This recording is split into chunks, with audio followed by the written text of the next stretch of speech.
Hi everyone, let's talk about Agra's best UI UX course and institute.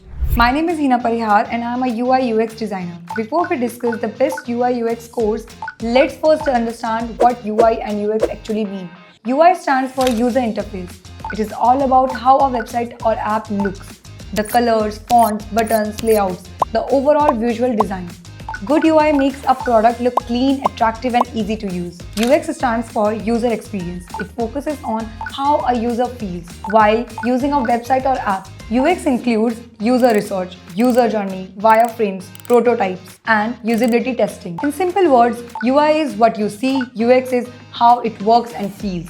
Today, the demand for UI UX designers is extremely high. Every website and every app needs to be interactive and engaging. Only good design can hold attention, build trust, and convert visitors into leads or customers. That's why UI UX design plays a direct role in business growth and conversion.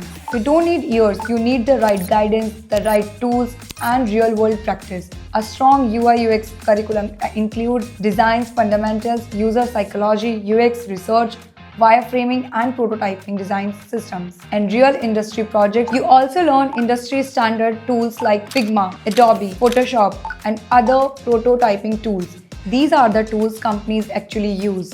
Now, based on my experience and professional knowledge, I recommend the best UI UX course in the city, IIM Skills. They have a strong track record in placement, curriculum quality, industry tool, and expert faculty. If you are serious about building a career in UI UX design, IIM Skills is the right place to start.